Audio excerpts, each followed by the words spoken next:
नमस्ते दोस्तों, स्वागत है आपका हमारे चैनल हिंदस्टोरी लवर में, जहां हम लाते हैं आपके लिए अनोखी और दिलचस्प कहानियां हिंदी में।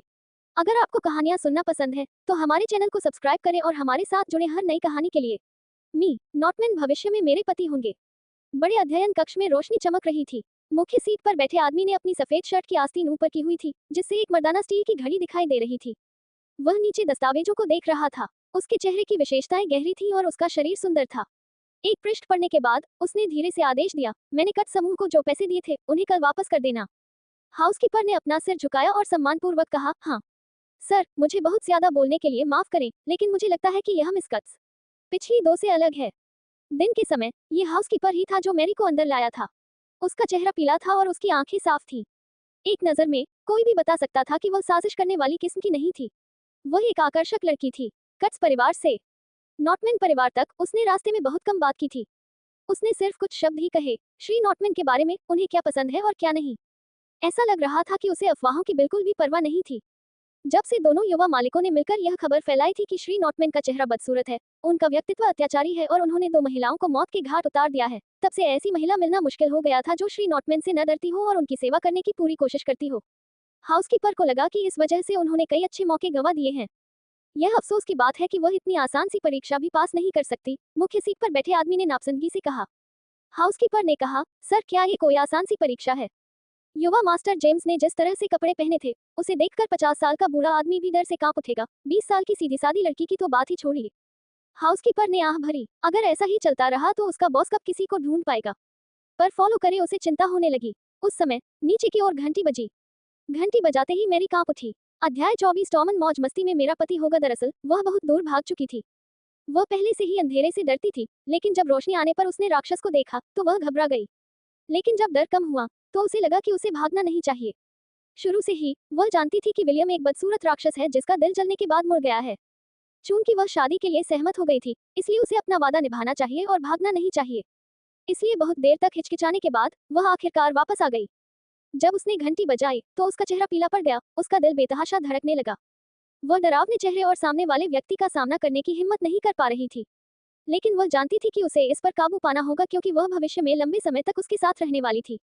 घंटी कुछ देर तक बजती रही और फिर दरवाजा खुल गया। अप्रत्याशित रूप से दरवाजा खोलने वाला व्यक्ति मिस्टर नॉटमैन नहीं था। नहीं, वह घर का नौकर या नौकर था, बल्कि एक सुंदर और उदासीन लड़का था जो केवल 4 या 5 साल का लग रहा था। अगर यह आसपास का एकमात्र विला न होता तो मैरी निश्चित रूप से सोचती कि वह गलत रास्ते पर चली गई है। छोटे लड़के ने मैरी की ओर देखा, पीछे मुड़ा और लिविंग रूम में प्रवेश किया। उसने सोफे की ओर इशारा किया और मैरी को बैठने के लिए इशारा किया। मैरी ने अपने होंठ सिकुड़े। हालांकि वह नहीं जानती थी कि यह छोटा लड़का कहां से आया है, लेकिन वह जानती थी कि उसके कोई बुरे इरादे नहीं थे। वह कांपती हुई सोफे पर बैठ गई। छोटे लड़के ने उसे एक गिलास गर्म पानी पिलाया। धन्यवाद। उसने पानी का गिलास पकड़ा और उसका मुंह धीरे धीरे शांत हो गया। छोटे लड़के ने उसकी ओर देखा और बगल में छोटी सी अलमारी की ओर चला गया, कुछ ढूंढते हुए। वाह! दूसरी मंजिल की रेलिंग से छोटा बन, जिसने मैरी को पहले भी डरा दिया था, अपनी आंखें चौड़ी करके नीचे के दृश्य को देखा। वह वास्तव में वापस आ गई। पिताजी, क्या आप चाहते हैं कि मैं उसे फिर से डराऊं? लंबा और भयंकर आदमी छाया में खड़ा था। उसने छोटी औरत को देखा जो एक गेंद में सिकुड़ गई थी और फिर अपने बेटे को देखा जो नीचे दवा की पेटी निकाल रहा था। उसने थोड़ा भौहें सिकुड़ी। मत करो। अध्याय 2 Mr Notman with the my husband in the foot outsiders को केवल इतना पता था कि मिस्टर नॉटमैन की शक्ल 5 साल पहले आग से जल गई थी और उनका व्यक्तित्व अजीब और क्रूर हो गया था। लेकिन बहुत कम लोग जानते थे कि उसी आग के बाद उनके 2 जुड़वा बेटे हुए। सबसे बड़ा बेटा स्टीव हमेशा उदासीन रहता था और बात करना पसंद नहीं करता था। दूसरा बेटा जेम्स शरारती था, लेकिन इस समय स्टीव, जो हमेशा उदासीन रहता था, अब एक अजनबी महिला के लिए पानी डाल रहा था और दवा की तलाश कर रहा था। हिस! जब ठंडे कीटाणुनाशक से सना हुआ रुई का फहा उसके पिंडली के घाव को छू गया तो मैरी को एहसास हुआ कि वह बहुत तेज भागी थी और किसी समय उसकी पिंडली घायल हो गई थी। उसने अपना सिर नीचे किया और उसके सामने छोटा सा बच्चा एक हाथ में कीटाणुनाशक और दूसरे हाथ में रुई की बत्ती पकड़े हुए था, जो उसके घाव को गंभीरता से कीटाणुरहित कर रहा था। कांच के लैंप से निकलने वाली बड़ी रोशनी उसकी लंबी पलकों पर चमक रही थी, जिससे उसकी पलकों पर एक छोटी सी छाया पड़ रही थी। ये छोटा सा साथी इतना छोटा था, फिर भी उसकी हरकतें इतनी शानदार थीं। मैरी का दिल गर्म हो गया और उसकी आवाज भी कोमल हो गई। छोटे दोस्त, तुम्हारा नाम क्या है? तुम यहाँ क्यों हो? छोटे साथी ने नसबंदी पूरी कर ली थी और उसके घाव पर बैंडेज चिपका दिया था। स्टीव। जब उसने काम पूरा कर लिया तो उसने मैरी की ओर देखा। मेरा नाम स्टीव है। मैरी ने उसके प्यारे छोटे चेहरे और छोटे हाथ को देखा। वह उसे छूने के लिए आगे बढ़ने से खुद को रोक नहीं पाई, लेकिन छोटे साथी ने चतुराई से उसे टाल दिया। वह उसके सामने सोफे पर चला गया। वह ऊपर चढ़ गया और बैठ गया। तुम वापस क्यों आई? उसने उसे देखते हुए पूछा। क्यों? क्योंकि यह मेरा भविष्य का घर है। मैरी मुस्कुराई। मिस्टर नॉटमैन भविष्य में मेरे पति होंगे। बेशक, मुझे वापस आना होगा। क्या तुम्हें डर नहीं लगता? छोटे स्टीव ने अपना सिर नीचे किया और अपनी छोटी उंगलियों से छेड़छाड़ की। मैरी नोवेल ऑनलाइन कॉम पर फॉलो करें। रोका। इस बच्चे को इतना सब कैसे पता था? हालांकि उसने फिर भी गंभीरता से जवाब दिया, मुझे डर है, लेकिन मैं इसके बारे में कुछ नहीं कर सकती। चूंकि मैंने उससे शादी करने का वादा किया था, इसलिए अब मुझे इसका पछतावा नहीं है। वह ऐसी व्यक्ति नहीं थी जो लड़ाई से पहले भाग जाए। इसके अलावा, अगर उसने इस बार मामला गड़बड़ कर दिया और गैरी को निवेश नहीं मिला, तो उसके पास वैसे भी कोई जगह नहीं थी। वह, चाहे मिस्टर नॉटमैन कितने भी बदसूरत और भयानक क्यों न हो, मैं उनसे उबरने और उनकी पत्नी बनने की पूरी कोशिश करूंगी। उसे ये भी नहीं पता था कि उसने उस छोटे से लड़के से ऐसा क्यों कहा जिससे वह पहली बार मिल रही थी। वह शायद समझ नहीं पाया कि वह क्या कह रही थी, लेकिन इस अजीब जगह में उसके सामने छोटे से पकौड़े के अलावा ऐसा लग रहा था कि उसके पास बात करने के लिए कोई नहीं था। वह बदसूरत नहीं है। स्टीव ने अपना सिर उठाया और मैरी को गंभीरता से देखा। चिंता मत करो, मैरी, बदसूरत नहीं, वह राक्षस जैसे उसने पहले अपने कमरे में देखा था। हालांकि, ये देखते हुए कि उसके सामने वाला व्यक्ति एक छोटा लड़का था, शायद मिस्टर नॉटमैन ने उसके सामने अपना असली चेहरा प्रकट करने की हिम्मत नहीं की। उसने एक गहरी सांस ली और मुस्कुराई। क्या तुम भूखे हो? मैं तुम्हारे लिए कुछ स्वादिष्ट पकाऊंगी। मैरी के पास कोई और हुनर नहीं था, लेकिन उसका खाना बनाना विशेष रूप से स्वादिष्ट था। इतने सुंदर और गर्मजोशी से भरे छोटे पकौड़े का सामना करते हुए, वह उसे धन्यवाद देने का एकमात्र तरीका सोच सकती थी कि उसके लिए कुछ स्वादिष्ट बनाए। छोटे स्टीव ने समय देखा और शांत भाव से कहा, आपके पास आधा घंटा है। मैरी उलझन में थी। मैं 8 बजे के बाद कुछ नहीं खा सकती। अभी 7:20 हो रहे हैं। मैरी रसोई में भागी। रसोई साफ और सुव्यवस्थित थी। हालांकि वहां बहुत सारी सामग्री नहीं थी, लेकिन सभी आवश्यक मसाले थे। रसोई में उसकी व्यस्त आकृति को देखते हुए, ऊपर की आकृतियां, एक बड़ी और एक छोटी, सभी धीरे से रुक गईं। पिताजी, आपका क्या मतलब है? वह मेरे भाई के साथ पक्षपात करने के लिए खाना पकाने का उपयोग करना चाहती है। ये काम नहीं करेगा। छोटे जेम्स ने मुंह बनाया। मेरा भाई खाने को लेकर बहुत ज्यादा चूजी होने के लिए मशहूर है। विलियम ने मैरी को एक अर्थपूर्ण नजर से देखा। इस महिला ने उसे एक अजीब तरह का परिचय दिया। अध्याय 3 भविष्य में, मैं तुम्हारी रक्षा करूंगा। मैरी ने 20 मिनट तक रसोई में खुद को व्यस्त रखा। उसने जापानी चावल का ऑमलेट और कुछ आलू और पनीर के पैनकेक बनाए। साथ में, उन्हें खाने की मेज पर परोसा गया। छोटे स्टीव, आओ और खाओ। स्टीव ने समय देखा। 8 बजने में अभी 15 मिनट बाकी थे। वह सोफे से नीचे कूद गया और शालीनता से चला गया। वह खाने की मेज पर बैठ गया। ऊपर, छोटे जेम्स ने अपने मुंह के कोने से लार पोंछी और सूंघी। हालांकि इसकी खुशबू अच्छी है, लेकिन इसका स्वाद शायद अच्छा नहीं होगा। स्वादिष्ट, स्टीव ने भोजन का एक निवाला लेते हुए कहा, जैसे कि उसने ऊपर अपने भाई की आवाज सुनी हो। अगर इसका स्वाद अच्छा है, तो मैं भविष्य में भी तुम्हारे लिए खाना बनाना जारी रखूंगा। मैरी मुस्कुराई। ओह ठीक है, तुम इतनी रात को यहाँ हो। तुम्हारा परिवार कहाँ है? उसने पूछा। तुम मिस्टर नॉटमैन के दोस्त के बच्चे हो? उसने पूछा। उसने पहले कभी नहीं सुना था कि मिस्टर नॉटमैन का बच्चा है। छोटे लड़के ने भौहें सिकोड़ी और सिर हिलाया। हाँ, उसने कहा। बिल्कुल, मुझे उम्मीद नहीं थी कि हालांकि यह मिस्टर नॉटमैन थोड़ा बदसूरत है, लेकिन उसका दिल बहुत दयालु है। मैरी ने हल्के से सिर हिलाया। कम से कम, उसके दोस्त का बच्चा यहाँ उतना ही सहज था जितना कि वह अपने घर में था। इससे साबित होता है कि मिस्टर नॉटमैन उतने निर्दयी नहीं थे जितना कि अफवाहों में कहा गया था। वह बदसूरत नहीं है। स्टीव ने चावल का एक निवाला लिया और धीमी आवाज में कहा। ऊपर, एक आदमी ने उस छोटे लड़के को देखा जो उसके बगल में लार टपका रहा था। उसकी आंखें कह रही थी, अपने भाई को देखो, फिर अपने आप को देखो। एक ने अपनी नेक शक्ल को बचाने की पूरी कोशिश की, और दूसरा चाहता था कि हर कोई जान जाए कि वह एक राक्षस है। मैं बस एक अजनबी को अपनी मां नहीं बनाना चाहता। जेम्स ने मुंह बनाया और कहा। विलियम ने थोड़ा सा मुंह सिकोड़ा और नीचे जाने के लिए मुड़ा। जब लिटिल स्टीव ने खाना खत्म किया तो 8:10 बज चुके थे। उसने बहुत धीरे धीरे और सावधानी से खाना खाया। अंत में, उसने बचे हुए 2 पैनकेक एक छोटी प्लेट में पैक किए और ऊपर जाने के लिए मुड़ा। तुम्हें जल्दी सो जाना चाहिए। अध्याय 3 भविष्य में। आपकी रक्षा करें। जब वह आखिरी सीढ़ी पर पहुंचा, तो उसने अपना सिर घुमाया और मैरी की ओर देखा, जो अभी भी उसी जगह खड़ी थी, और शांत भाव से कहा, चिंता मत करो। भविष्य में, मैं आपकी रक्षा करूंगा। हालांकि वह छोटा था, लेकिन उसके लिए अपने नेक और गर्वित स्वभाव को छिपाना मुश्किल था। जब उसने पीछे मुड़कर इस तरह से बात की, तो उसकी आंखें दबंग थीं और वह 5 साल के बच्चे की तरह नहीं लग रहा था। पर फॉलो करें, मैरी एक पल के लिए स्तब्ध रह गई। उसने उसकी छोटी पीठ को देखा और समझ नहीं पाई कि हंसे या रोए। भले ही उसे इस माहौल में ढलना मुश्किल लगे, लेकिन उसे अपनी रक्षा के लिए किसी बच्चे की जरूरत नहीं थी, है न? पीछे मुड़कर मैरी ने रसोई और डाइनिंग रूम को साफ करना शुरू कर दिया। जब सब कुछ साफ हो गया, तो उसने पहले वाले डरावने बेडरूम में वापस जाने की हिम्मत नहीं की। अंत में, महिला ने आह भरी और खुद को कोट से ढकते हुए सोफे पर लेट गई। ऊपर बच्चों के कमरे में, स्टीव ने जेम्स के बिस्तर पर सुगंधित पनीर और आलू के पैनकेक रखे। छोटा साथी दीवार की ओर मुंह करके स्टीव की ओर पीठ करके खड़ा हो गया। मैं इसे नहीं खाऊंगा। ओह, स्टीव ने आलू के पैनकेक की प्लेट फिर से अपने बिस्तर पर रख दी। उद्धरण चिन्ह डॉट डॉट डॉट उद्धरण चिन्ह। जेम्स, उसने अपने होठों को दबाया और बुदबुदाना शुरू कर दिया। क्या तुमने नहीं कहा था कि हमें साथ मिलकर काम करना चाहिए और किसी अजनबी को अपनी मां नहीं बनने देना चाहिए? तुमने हमें इतनी जल्दी धोखा दिया, गद्दार। स्टीव अपने छोटे से बिस्तर पर वापस बैठ गया और अपने भाई की पीठ पर नजर डाली। वह स्वादिष्ट खाना बनाती है। भले ही वह स्वादिष्ट खाना बनाती हो, लेकिन वह हमारी मां नहीं है। मुझे मेरी असली मां चाहिए। जेम्स ने अपनी छोटी उंगली से दीवार पर लगे वॉलपेपर को खरोंचा। विपरीत बिस्तर पर स्टीव ने आह भरी। उसने छत की ओर देखा और धीरे से कहा, लेकिन हमारी जैविक मां मर चुकी है। वह अपने छोटे भाई से ज्यादा परिपक्व था, इसलिए वह अच्छी तरह जानता था कि उसकी जैविक मां वापस नहीं आ पाएगी। डैडी को अपनी बाकी जिंदगी अकेले नहीं रहना चाहिए। नीचे की महिला बुरी नहीं थी, वह मरी नहीं है। अध्याय 3 भविष्य में मैं आपकी रक्षा करूंगा। मां निश्चित रूप से अभी भी जीवित है और हमारे द्वारा उसे खोजने का इंतजार कर रही है। जेम्स ने अपनी मुट्ठियां भींच लीं। स्टीव ने अपनी आंखें बंद कर लीं और उसे अनदेखा कर दिया। बच्चों का कमरा अचानक शांत हो गया और हवा में पनीर की खुशबू तैरने लगी। अंत में छोटा बन बिस्तर से उठा, अपने पंजों पर खड़ा हुआ, सावधानी से अपने भाई के बिस्तर के पास गया, आलू के पैनकेक का एक टुकड़ा उठाया और उसे खा लिया। जैसे ही वह उसके मुंह में गया, छोटे साथी की आंखें चमक उठी। ये बहुत स्वादिष्ट था। ये घर पर नौकरों द्वारा पकाए गए भोजन से 10,000 गुना बेहतर था। जब तुम्हारा खाना खत्म हो जाए तो प्लेट नीचे रख देना। जब जेम्स ने दूसरा खाया तो बिस्तर पर लेटे छोटे पकौड़े की कोमल आवाज सुनाई दी, इसके अलावा उसे भविष्य में डराना मत। वह मेरी सुरक्षा में है। जेम्स, भाई, तुम बहुत असामान्य व्यवहार कर रहे हो। उसने अपने होंठ सिकुड़े। पहले स्टीव उसकी शरारतों के प्रति उदासीन था।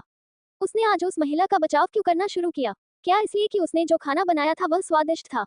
ये सोचकर उसने आलू के पैनकेक का एक निवाला खाया। यह वास्तव में बहुत स्वादिष्ट था। आलू के पैनकेक खाने के बाद जेम्स डिश वापस करने के लिए नीचे चला गया। ऊपर से नीचे आते हुए उसने एक नजर में महिला को सोफे पर सोते हुए देखा। वह मुड़ी हुई थी और कांप रही थी। वह उसके पास गया और उसके साफ, शुद्ध, पीले चेहरे को देखा। वह काफी सुंदर थी और उसका खाना स्वादिष्ट था। काश वह उसकी जैविक मां होती। अपनी नींद में मैरी को लगा कि कोई उसे घूर रहा है। वह अचानक जाग गई और उसने पहले वाले छोटे से साथी को देखा। इस समय वह एक प्लेट पकड़े हुए था और उसे घूर रहा था। उसने अपनी नींद भरी आंखों को रगड़ा। तुमने पर्याप्त नहीं खाया है। वह प्लेट से उसकी ओर क्यों देख रहा था? जेम्स ने डीएस को चुप कराया। उसे पता था कि उसने उसे अपना भाई समझ लिया था, लेकिन फिर भी उसने सिर हिलाया। वह वास्तव में भरा नहीं था। छोटे से लड़के के सुंदर और प्यारे चेहरे को देखकर मैरी का दिल लगभग पिघल गया। उसने अपना हाथ उठाया और उसके चेहरे पर चुटकी ली। तो आंटी तुम्हारे लिए फिर से खाना बनाएगी। इसके बाद वह चुपचाप गाली देते हुए रसोई में चली गई। क्या उसने नहीं कहा था कि वह 8 के बाद नहीं खाएगा? इसके अलावा उसने पहले भी काफी खाना बनाया था। मैरी ने उसके लिए बस कुछ हल्का खाना बनाया, जो बच्चों के खाने के लिए उपयुक्त था। छोटे लड़के ने सब खा लिया। मैरी दंग रह गई। इस बच्चे की भूख क्या ये थोड़ी ज्यादा नहीं थी? खासकर जब उसके सामने वाले छोटे लड़के ने उसे कटोरा दिया और उससे और चावल डालने के लिए कहा।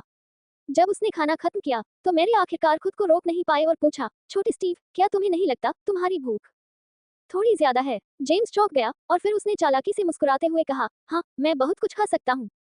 भविष्य में मेरे लिए कुछ स्वादिष्ट बनाना। मुझे 2 सविंग चाहिए, उसने कहा और अपनी 2 कोमल उंगलियां फैला दी। ऐसा कहने के बाद उसने एक पल के लिए सोचा। उसे डर था कि उसका भाई उसके लिए कुछ ऐसा छोड़ देगा जो उसे पसंद नहीं है, इसलिए उसने जोर दिया, 2 समान सविंग बनाओ। मैरी थोड़ा चौंक गई, लेकिन उसने फिर भी सिर हिलाया और टेबलवेयर को दूर रखते हुए मुस्कुराई। मैं समझती हूँ, तुम्हारी उम्र का बच्चा अभी भी बड़ा हो रहा है। उसने मिस्टर नॉटमैन के लिए तैयार किया हुआ उपहार, बिस्कुट का एक डिब्बा जो उसने खुद बनाया था, जेम्स को दिया। ये तुम्हारे लिए है, उसने कहा। ऐसा कहते हुए वह मुस्कुराए और छोटे बच्चे के सिर को सहलाने के लिए अपना हाथ उठाया। जेम्स शर्मा गया और जल्दी से बिस्कुट लेकर ऊपर चला गया। तभी मैरी ने गहरी सांस ली, सोफे पर वापस लौटी और सोना जारी रखा। ऊपर आलीशान और महंगा फोन टेबल पर 2 बार वाइब्रेट हुआ। आदमी ने अपनी पतली उंगलियों से फोन उठाया और उसे खोला। बेबी स्टीव, वह पास हो गई। यह एक वॉइस मैसेज था। छोटा लड़का बिस्कुट खाते हुए कह रहा था, वह अभी के लिए पास हो गई है। मुझे वास्तव में वह पसंद नहीं है। भविष्य में अध्याय 3, मैं आपकी रक्षा करूंगा, लेकिन उसका खाना बहुत स्वादिष्ट है। मेरे पेट के लिए मैं समझौता करने की योजना बना रहा हूँ। आदमी ने फोन रख दिया और डेस्क की ओर इशारा करते हुए अपना हाथ उठाया। इसे व्यवस्थित करें, हम कल अपनी शादी का पंजीकरण कराएंगे। अध्याय 4, क्या तुम्हें आज रात मेरे साथ सोना है? अगली सुबह मैरी को हाउसकीपर ने जगाया। हाउसकीपर दयालु दिख रही थी। मैरी ने उसे एक दिन पहले देखा था। इस समय हाउसकीपर उसके सामने एक बहुत ही औपचारिक पोशाक पकड़े खड़ी थी। युवा मैडम, तुम यहाँ क्यों सो रही हो? उठो और जल्दी से साफ सफाई करो। सिविल अफेयर्स ब्यूरो के लोग जल्दी ही आएंगे। मैरी ने अपने दुखते माथे को रगड़ा। वह कल रात ठीक से सोई नहीं थी और अब उसका सिर दर्द कर रहा था। उसने भौहें सिकोड़ी और उलझन में हाउसकीपर को देखा। सिविल अफेयर्स ब्यूरो के लोग? हाँ, हाउसकीपर ने उसे देखकर मुस्कुराया। परीक्षा पास करने पर बधाई। मिस्टर नॉटमैन तुमसे शादी करने जा रहे हैं। आज से तुम घर की मालकिन हो। मैरी को अचानक पूरी तरह से होश आ गया। खबर बहुत अचानक आई थी। उसने चौंक कर हाउसकीपर को देखा। क्या तुम्हें यकीन है कि मिस्टर नॉटमैन मुझसे शादी करना चाहते हैं? कल रात जब उसने उसे देखा तो वह इतनी डर गई थी कि भाग गई। वह उससे शादी कैसे करना चाहता है? ये सही है, युवा मैडम। आपको हैरान होने की जरूरत नहीं है। मिस्टर नॉटमैन ने आपसे शादी करने के बारे में बहुत सोच समझकर सोचा है। मैरी, उसे नहीं लगा कि उसने इस बारे में बिल्कुल भी सोचा है। वे कल रात केवल एक बार मिले थे, लेकिन उसने यह फैसला पहले ही कर लिया था। ये बहुत जल्दबाजी थी, लेकिन कोई बात नहीं। यह अच्छी खबर थी कि मिस्टर नॉटमैन उससे शादी करने के लिए तैयार थे। सबसे पहले कट्स परिवार खुश होगा। दूसरे, भले ही मिस्टर नॉटमैन डरावने थे, कम से कम अब उसके पास एक घर था जिसकी वह हकदार थी। जब से एलेना 5 साल पहले कट्स परिवार में लौटी है, तब से वह जगह अब मैरी का घर नहीं रही। ड्रेस बदलने के बाद सिविल अफेयर्स ब्यूरो के लोग आ गए। दोनों कर्मचारियों ने मैरी से लिविंग रूम में फोटो खींचवाने को कहा और फिर उससे विवाह समझौते पर हस्ताक्षर करने को कहा। हाउसकीपर के मार्गदर्शन में वे ऊपर चले गए। पर फॉलो करे कुछ ही देर बाद वे तीनों नीचे गए और उन्होंने मैरी को लाल विवाह प्रमाण पत्र दिया। बधाई हो, अब आप मिसेज नॉटमैन हैं। महिला कर्मचारी ने ईर्ष्या से भरे चेहरे के साथ मैरी का हाथ भी पकड़ा। बधाई हो, मैडम, आपको बहुत सुंदर पति मिला है। मैरी के चेहरे की मांसपेशियां फड़क उठी। बहुत सुंदर पति। उसने विवाह प्रमाण पत्र खोला। महिला, मैरी।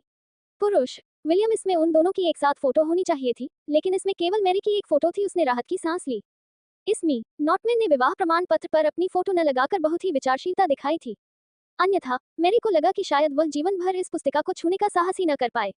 मैडम, कृपया तैयार हो जाइए। आज रात आपकी और सर की शादी की रात है। आपको मी नॉटमैन का स्नेह प्राप्त करने के लिए तैयार रहना चाहिए। घर के सभी लोग चले जाएंगे। विला में केवल आप और मी नॉटमैन ही रह जाएंगे। मैरी, उसका दिल, जो अभी थोड़ा उत्साहित था, तुरंत ही बैठ गया। कल वाले आदमी का हाथ उसके दिमाग में आया। जब वह उसके हाथ से छूता है तो वह चिपचिपा और घिनौना स्पर्श। क्या हमें आज रात शादी की रात मनानी चाहिए? उसने पीला चेहरा दिखाते हुए पूछा। ये बहुत अचानक हुआ। वह अभी तैयार नहीं थी और मी नॉटमैन के चेहरे की आदत नहीं पड़ी थी। हाँ, हमें आज रात मनानी चाहिए। गृहस्वामी ने गंभीरता से सिर हिलाया। आप पहले से ही शादीशुदा हैं। मैडम, आपको आज रात अपने पति का असली रूप देखना चाहिए। उसने मास्टर को आज रात मुखौटा न पहनने और मैडम को उसका असली चेहरा दिखाने के लिए मनाने के लिए बहुत प्रयास किया था। मैरी थोड़ी निराश थी। नाश्ते के बाद वह अपने कमरे में छिप गई और अपनी अच्छी दोस्त एनी को एक संदेश भेजा। मेरी हिम्मत बढ़ाने के लिए मुझे कुछ डरावनी फिल्में सुझाएं। धन्यवाद। डाइटर ए डू यू है बापकवी टोनी एनी। मैंने इस तरह के अपमानजनक अनुरोध के बारे में कभी नहीं सुना। इस प्रकार सभी प्रकार की डरावनी फिल्में, पुरानी और नई, स्थानीय और विदेशी, मैरी के ईमेल इनबॉक्स में आ गईं। मैरी बिस्तर पर लेटी रही और दिन भर डरावनी फिल्में देखती रही। वह बाथरूम गई और कई बार उल्टी की। रात को जब आसमान काला हो गया तो उसे लगा कि वह पूरी तरह से शांत हो गई है और उसका दिल तैयार है। भले ही मिस्टर नॉटमैन अब उसके सामने आ जाए, उसे डरने की कोई बात नहीं थी। इसलिए वह नीचे पानी पीने गई, टीवी चालू किया और मूड बदलने के लिए आज की खबरें देखने की योजना बनाई। पूरे दिन हॉरर फिल्में देखने के बाद उसका मूड ठीक नहीं था। पहली खबर, अभी अभी रेमंड और एलिस की एक होटल में एक साथ प्रवेश करते और बाहर निकलते हुए तस्वीरें खींची गईं। रिपोर्टरों ने तुरंत दोनों पक्षों की प्रबंधन कंपनियों से संपर्क किया, जिन्होंने पुष्टि की कि वे प्यार में हैं और सगाई की तारीख जल्द ही घोषित की जाएगी। मैरी ने टीवी स्क्रीन पर दो लोगों को देखा और थोड़ा बीमार महसूस किया। उसने रिमोट कंट्रोल से चैनल बदल दिया। रेमंड और एलिस दोनों इस साल गोल्डन बुल अवार्ड्स में सर्वश्रेष्ठ अभिनेता और अभिनेत्री के लिए नामांकित हैं। अब जब वे एक रिश्ते में हैं, तो इस बात की बहुत संभावना है कि वे डबल वकरिया और प्यार दोनों में। उसने फिर से चैनल बदला। अभी भी वे दोनों ही थे। अंत में मैरी ने टीवी बंद कर दिया, रिमोट कंट्रोल फेंक दिया और थककर सोफे पर लेट गई, अपनी आंखें बंद कर ली। रेमंड और एलिस, एक उसका पूर्व प्रेमी था जिसे वह 6 साल से प्यार करती थी। दूसरा उसका सबसे अच्छा दोस्त था जिसे वह 8 साल से जानती थी। 5 दिन पहले मैरी उनसे मिलने सेट पर गई थी और रेमंड को सरप्राइज देना चाहती थी। अंत में जब उसने स्पेयर चाबी से रेमंड का लाउंज खोला तो उसने दोनों की गंदी सांसें सुनी। रेमंड, तुम मैरी से कब ब्रेकअप करने वाले हो? मैं इंतजार नहीं कर सकता। ये समय की बात है। तुम इतनी जल्दी में क्यों हो? मैरी बहुत खूबसूरत है। मुझे डर है कि तुम अपना मन बदल लोगे। शांत रहो। मैं अपना मन कैसे बदल सकता हूँ? उसने 5 साल पहले किसी और के बच्चों को जन्म दिया था। मैं ऐसी गंदी औरत से कैसे शादी कर सकता हूँ? रेमंड और एलिस द्वारा कहे गए हर शब्द मैरी के दिल में चुभने वाले तीखे कांटे की तरह थे। 5 साल पहले जब रेमंड को अपने करियर में गिरावट का सामना करना पड़ा तो उसके प्रतिद्वंद्वी ने उसे बदनाम कर दिया। मैरी ने रेमंड के नाम को साफ करने के लिए सबूतों की तलाश की और रेमंड के लिए इस कठिन कानूनी लड़ाई को लड़ने के लिए पैसे जुटाए। उस समय एलेना कट्स परिवार में वापस आ गई, इसलिए गैरी और उसकी पत्नी ने मैरी को नजरअंदाज कर दिया। वह उनसे पैसे नहीं मांग सकती थी, इसलिए उसने एलिस से पैसे उधार लिए। एलिस ने पैसे कमाने का एक तरीका ढूंढ निकाला, अपने अंडे बेचना। उसे नहीं पता था कि बीच में क्या गलत हुआ, लेकिन दूसरा पक्ष जो मूल रूप से एव निषेचन का उपयोग करने के लिए सहमत हुआ था, अपने वचन से पीछे हट गया। उसने ओवुलेशन दवा ले ली और उसे अंधेरे कमरे में बंद कर दिया गया। अंधेरे में बंद आदमी ने उसे पूरे दिन और रात प्रताड़ित किया। बाद में उसने पैसे जुटाए और रेमंड की मदद की, उसे ऊंचे पद पर पहुंचा दिया। 5 साल बाद जब रेमंड आखिरकार मनोरंजन जगत में शीर्ष पर पहुंच गया, तो उसने पलटकर उसकी अच्छी दोस्त एलिस से संबंध बना लिए। उसने कहा कि वह उसे गंदा होने के कारण नापसंद करता है। उसे यह बात नापसंद थी कि उसने पहले किसी और के बच्चों को जन्म दिया था। हालांकि उसने ये सब क्यों किया? सोफे पर लेटी मैरी के आंसू भारी बारिश की तरह गिर रहे थे। वह 6 साल से रेमंड से प्यार करती थी। एक महिला अपने पूरे जीवन में कितने 6 साल ऐसे बिता सकती है? वह पूरे 2 घंटे रोती रही। अंत में उसने समय देखा। रात के 9 बज चुके थे। मिस्टर नॉटमैन अभी तक नहीं आए थे। उन्हें नहीं आना चाहिए था, है न? मैरी ने सूंघते हुए देखा और उसकी नजर लिविंग रूम में वाइन कैबिनेट पर पड़ी। वाइन कैबिनेट के अंदर हर तरह की शराब थी जिसे वह पहचान नहीं पाई। वह वास्तव में नहीं जानती थी कि कैसे पीना है, लेकिन इस समय वह वास्तव में पीना चाहती थी। एक बार जब वह नशे में हो जाती, तो वह अपनी सारी चिंताएं भूल जाती। जल्दी में उसने लापरवाही से शराब की एक बोतल उठाई, उसे खोला और सीधे बोतल से पी गई। मसालेदार तरल उसके गले में चला गया। जैसे ही उसने पी, वह रो पड़ी। रेमंड, तुम कमीने, तुम्हारे पुरस्कार को धिक्कार है। मुझे उम्मीद है कि तुम दुर्घटनाग्रस्त हो जाओगे और जल जाओगे। सुंदर दिखने का क्या फायदा? तुम्हारा चरित्र इतना बुरा है। तुम बदसूरत मिस्टर नॉटमैन से भी तुलना नहीं कर सकते। दरवाजे के ठीक बगल में वह आदमी जो दरवाजा खोलने की चाबी पकड़े हुए था, थोड़ा रुक गया। अध्याय 5। क्या आप जानते हैं कि असली बदमाशी क्या होती है? विलियम ने गुस्से से भरे चेहरे के साथ दरवाजा खोला। कमरे में शराब की बदबू आ रही थी। कॉफी टेबल पर शराब की कई बोतलें थीं जो उसने कई सालों से इकट्ठी की थी। हर एक की कीमत लाखों में थी। इस समय शराब की बोतलें पूरी तरह से खाली हो चुकी थी। एक महिला सोफे पर लेटी हुई थी, उसके गाल लाल हो रहे थे और वह एक आदमी को डांट रही थी। कभी कभी वह श्री नॉटमैन का नाम लेती थी। यह एक गड़बड़ थी। उस आदमी के चेहरे पर नाराजगी के भाव थे। उसे अभी अभी उसके साथ विवाह प्रमाण पत्र मिला था और वह पहले से ही अपना असली रंग दिखा रही थी। दरवाजे से आती आवाज सुनकर मैरी ने डकार ली और पलट गई। तुम कौन हो? वह नशे में थी और पहले से ही अपनी शालीनता खो चुकी थी। जब उसने एक व्यक्ति को दरवाजे से अंदर आते देखा, तो वह खड़ी हो गई और उसका अभिवादन किया। यह ऊंची नाक, पतले होंठ और तीखी भौं वाला एक आदमी था। उसकी धारें चाकू की तरह तीखी थी और वह बहुत सुंदर आदमी था। वह रेमंड जितना ही सुंदर था। नहीं, वह रेमंड था। उसकी हिम्मत कैसे हुई उसके सामने आने की? मैरी ने गुस्से में अपने होंठ भींच लिए। उसने अपना हाथ उठाया और उसे थप्पड़ मारना चाहती थी, लेकिन उस आदमी ने उसकी कलाई पकड़ ली। तुमने कितनी शराब पी है?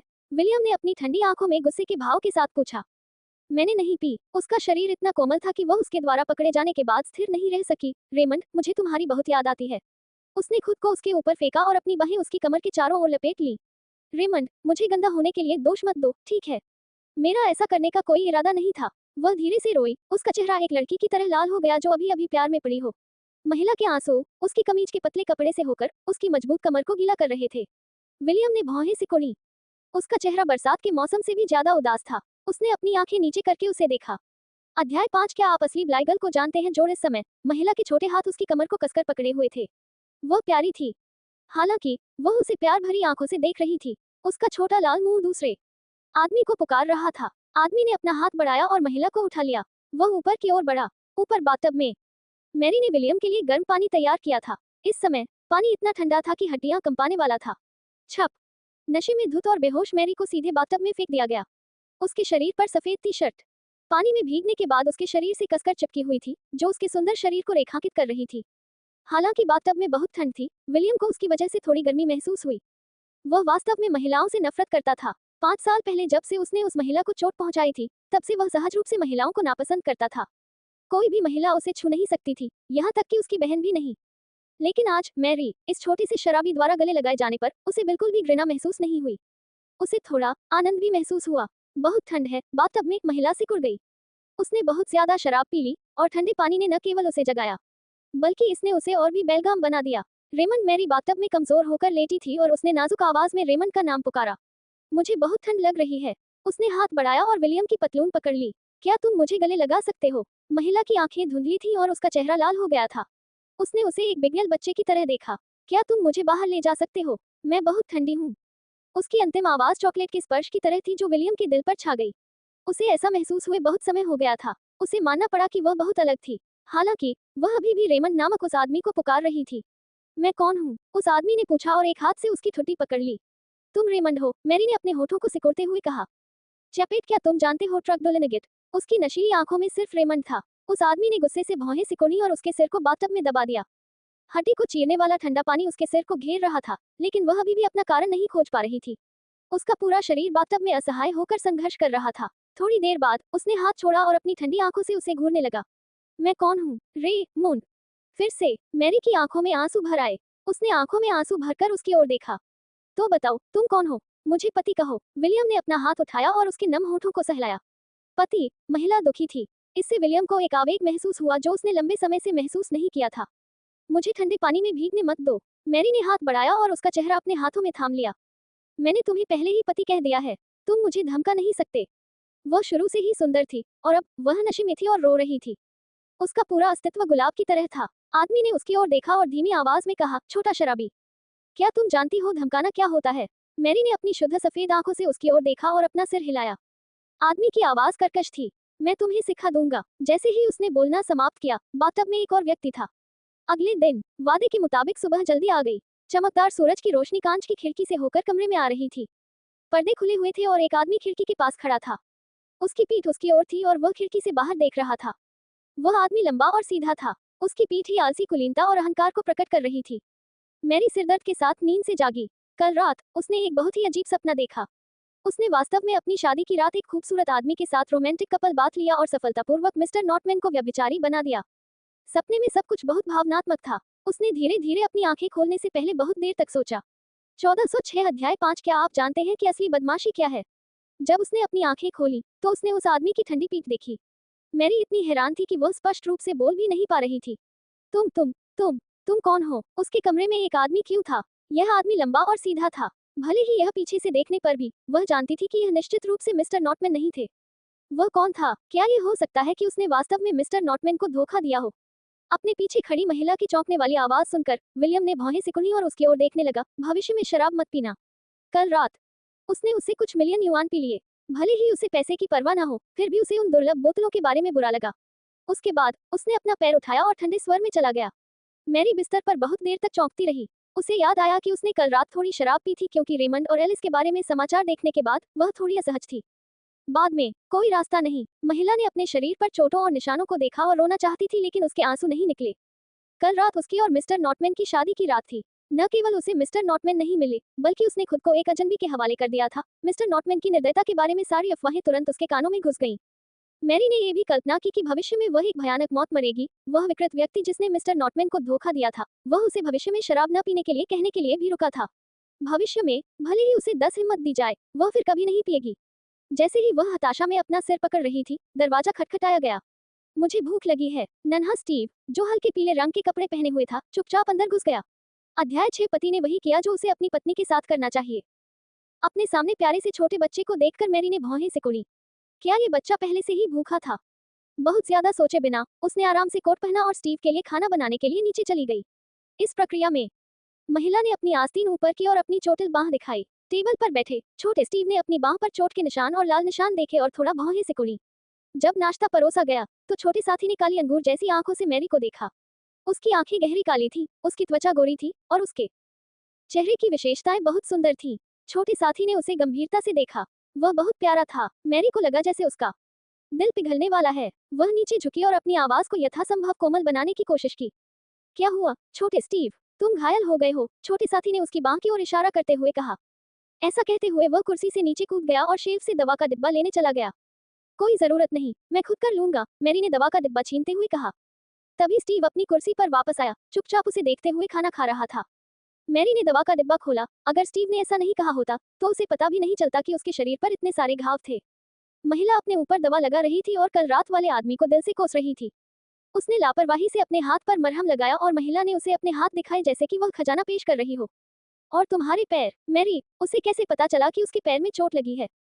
इस समय बगल में फोन बज उठा। एनी की बेचैन आवाज सुनाई दी। मैरी, तुम शादीशुदा हो। अब तुम्हारे लिए फिल्म सिटी आने का समय आ गया है न?